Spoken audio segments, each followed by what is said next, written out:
Hi, and welcome to another edition of Eye on New Paltz. I'm Marc Boylan. And I'm Cathlyn Lamerty. And we have a bunch of great stories for you today. Our first story is New Paltz Development, and here's Josh to explain more. The goal of the New Paltz Development Corporation is to bring economic development to the community. David Bursack, the Economic Development Coordinator, explains one recent project which involved attracting a business to the New Paltz area. There's a groundbreaking ceremony scheduled at the former New Paltz lumber yard for a business called Country Kids Tights Incorporated, which we recruited from New York City, and we worked with in terms of coordinating the efforts of our grants consultant, coordinating the efforts of the village, the planning board, the real estate industry, the former owner of the property, all of the players in this deal to bring 12 jobs, a distribution facility, an office facility, and a retail store to New Paltz. Another important project was a conference held last November 21st, which, as David Bursack explains, examined the future of this community in terms of two focus groups, one of which dealt with the industrial corridor, which is 378 acres of land along Putt Corners Road just west of the Thruway, and the other of which dealt with what we should be doing with the downtown.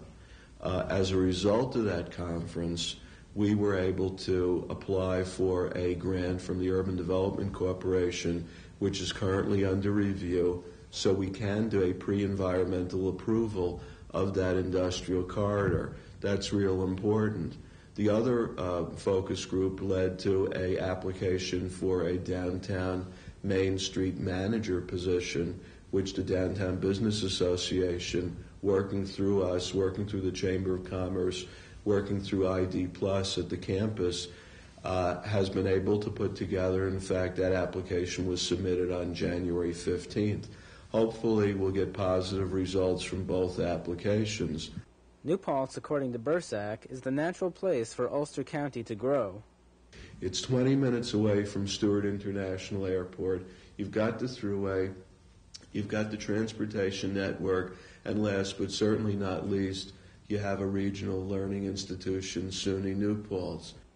And as Bursack points out, the college is the #1 employer in New Paltz, and the college and community should work together.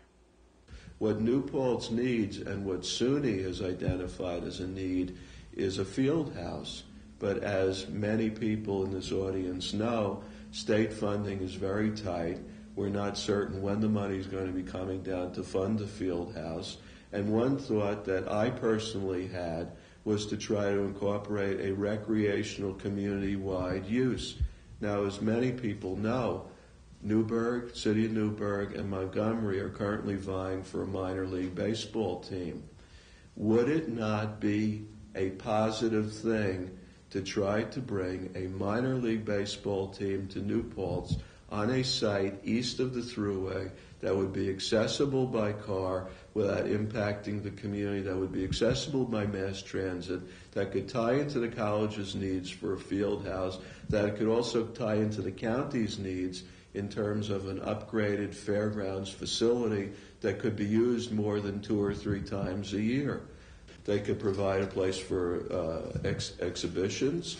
They could provide a place for commencement ceremonies. They could provide a place for community meeting space.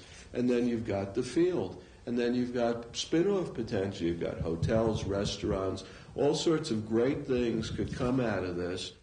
And if businesses did move to New Paltz, they would generate increased property taxes, which would reduce the tax burden on residents. By the year 2020, the tax bill of the average single-family home in New Paltz would remain exactly stable to $1,993, whereas all of the other communities around us would be going up by that 65%. For more information about the New Paltz Development Corporation, contact David Bursack in the Village Hall at 255-0750. Well, that sounds like a great opportunity for New Paltz. Absolutely. And there's a new development on campus, cable TV. And here's Mark Friedman with that story.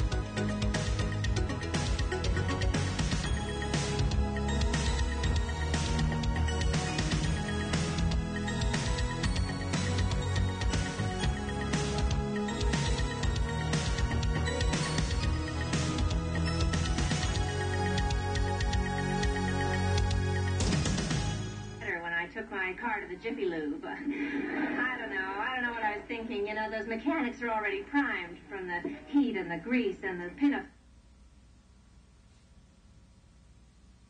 The country Columbus first settled.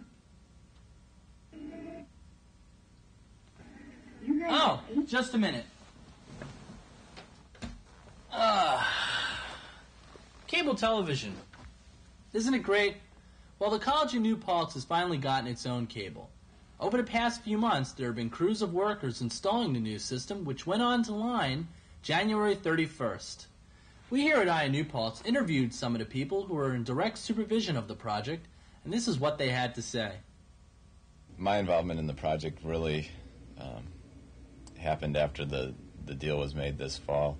Where I was involved was coordinating with the cable company and their contractors and getting into the residence hall rooms and into the buildings over the break when they actually went through and put the outlets in all of the rooms. So part of that was setting up a student work crew to go through the rooms with them for security purposes, coordinating keys and that kind of thing. What about time constraints? There was really a fairly short window of time that we could get in the rooms, and the agreement was signed at some point in the fall, and then it was decided at that time that we would try to get the system in place for this spring. So in November, the cable company did some of the work that they could do without entering student rooms. They did that before the break, and that's why there was there was a crew of people going through the buildings in the corridor-style buildings, putting the cable up along the corridor right before final exams. And then after all the students left that following Monday, the work crews started going in from room to room. How much did the entire project cost? The cost of the project is over $300,000, and CAS is paying that cost, but the Residence Life Department is paying CAS. So it works out that it will take 7 years to pay that off, and that's with the charge of $25 per semester per student over that period of time. Why does every student have to pay? The reason that every student has to get cable rather than it being optional on a per-student basis is that, and I'm not positive about this, but I think part of the one of the major reasons was technically that it would have been very difficult to do, to set up a system that could be on a room-by-room basis. Also with the amount of room changes and changes that we have happening from semester to semester, or the potential for problems between roommates if one wanted cable and one didn't, there would have been a lot of logistical problems in having each student pay, whether or not they wanted it. So it seemed to us to be most reasonable to just offer it to all students and have that cost reflected in the room rate that they'd be paying. And the $25 that students pay per semester is really, that's, if you live off campus, it's $25 a month in a lot of cases. So, we felt like that was a really good bargain for what the students would get. The agreement to install the system was made with Lamont Television of Delaware. The cable crews installed all the necessary hardware, wires, and electronic devices in order for the system to operate. In addition to having the ability to air various channels, live broadcasts could be done from anywhere on campus. Even a lecture class could be broadcasted over any of the 60 channels available. Soon, the FM cable will be on air for those with stereo receivers or specialized coaxial jacks on their VCRs and televisions. But in the meantime, 30 channels are available and being used, including WNPC TV6 and Channel 3 with a campus message board. WNPC received funding to build a new studio as seen here, which is almost upon completion. The studio will be equipped with 3 cameras, an editing station, lighting, a switcher, and an Amiga computer for specialized effects. Live shows such as a talk show, news show, and even an aerobics workout are in the preliminary stages of planning.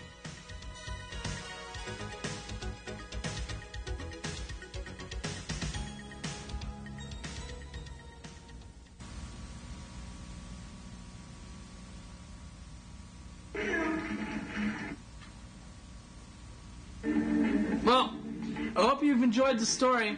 For New Paltz, I'm Marc Friedman. Well, I can't wait to watch this and other WNPC programs on the new cable system. Yeah, and great movies, too. Well, coming up later on Eye on New Paltz, students are flipping over a new barroom craze.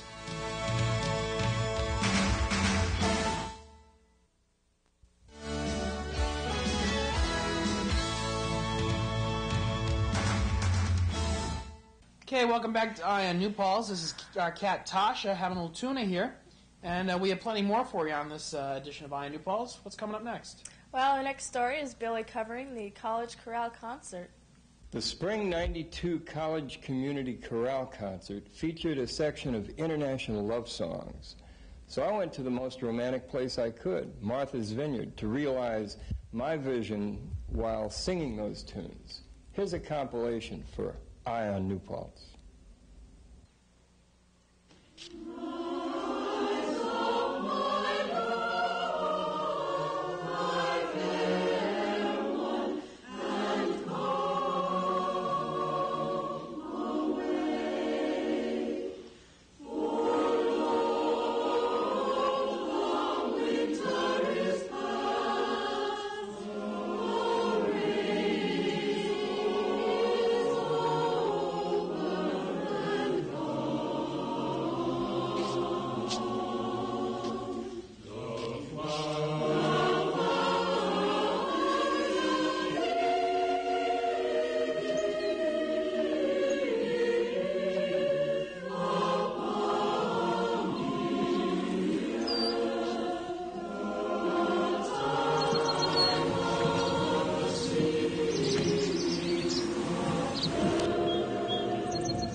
Thanks, Billy.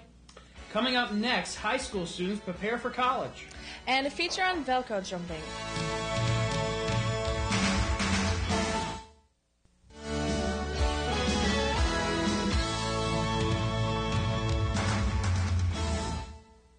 Hi, we're back with more Eye on New Paltz. Cathlyn, do you remember your biggest worry before you went to college? I think just waiting for the acceptance letter in the mail. It was Me too. pretty tough. Well, anyway, Andy has spoken to some local high school residents about their next big step in life. For many of us, choosing a college was a difficult job that we could have never done alone. For many high school students this year, this task is just beginning. Fortunately for the students here at Oakwood, a boarding school located in Poughkeepsie, the teachers and staff contribute a great deal in the transition from high school to college. Dr. Lila Gordon, the head of school, is proud of Oakwood's academic program that help better prepare students for college. But most important probably for college is that they learn how to manage their time and study and prepare. And I would say another thing that we do to prepare them for college is very important but not even thought about as much, is that they, because of the kind of place this is, they kind of identify the things that are very important to them, that are interesting to them, so that when they go off to college, they have an idea of what it is they want to look at and look for, and they don't spend as much time floundering. Furthermore, Oakwood offers a very active and enthusiastic social life that fosters a complete, well-rounded education. Socially, our kids are prepared for college because we are a boarding institution. They know how to get along, they know how to live together, they know how to share resources, they know how to take responsibility, and I think that's not to say that other schools don't, but I think boarding schools do a particularly good job of that. They also believe that the Oakwood system helps students help themselves. The CORP program is just one example of how the students work closely with the teacher in deciding the college of their choice. Yeah, I think the core is definitely a major aspect of this whole college searching. That's great, just because in our core we sit down and we just put piles of college catalogs and we talk about each one, hey, this would be good for you, and that sort of thing. And we fill out applications together and just, I don't know, that's great. In addition, living away from home exposes the students to an atmosphere more similar to college, making the move to college an easy one. Socially, I think it taught you how to deal with other people, like living in a dorm situation, because a lot of people go to public school all their life and then they go to college and they don't know how to deal with it. And here, like, it gets really crazy at times, and sometimes you just want to kill everyone on your hall. But I think it's good being able to go into a college situation, like, knowing that ahead of time. And academically, I think it helped a lot because I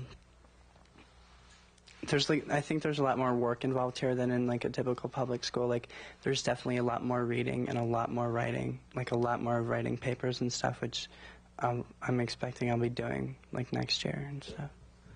So many of the high school students are anxious yet nervous about their college career. Fortunately, as we hope every high school administration does, the teachers here at Oakwood prepare their students socially and academically for the next 4 years. I'm Eddie Cusimano for Eye on New Paltz. And now we take you to a new barroom event that is taking New Paltz and the area by storm.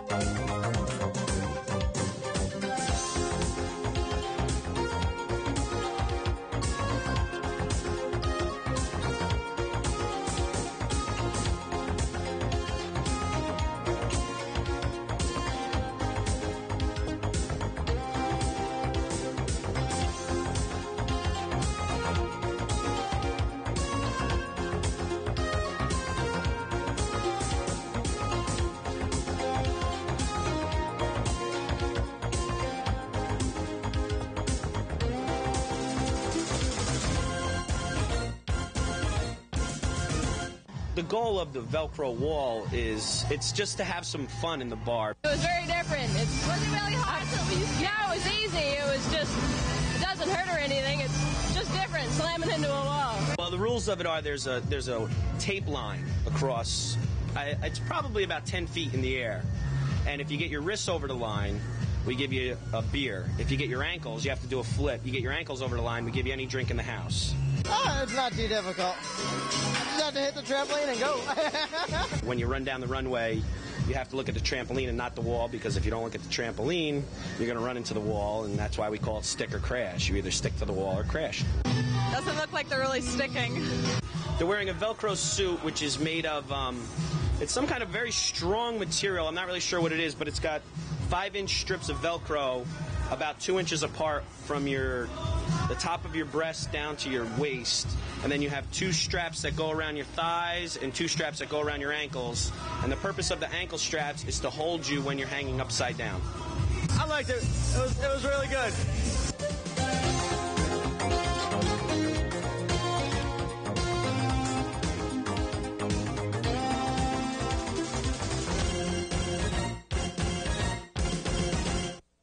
Well, I want to go Velcro jumping now. Yeah, me too. Let's go tonight. Okay, we will go and we'll have a ball. Okay, I'll Velcro drive. Great. She'll drive. That's it. All my problems are taken care of. Anyway, if you have an event or story idea that you'd like Eye on New Paltz to cover, please call WNPC at 257-3098. Right? Right. Okay. Well, that concludes another edition of Eye on New Paltz, and that's programming from SUNY New Paltz. And please join us next month. I'm Marc Boyland. And I'm Cathlyn. So long.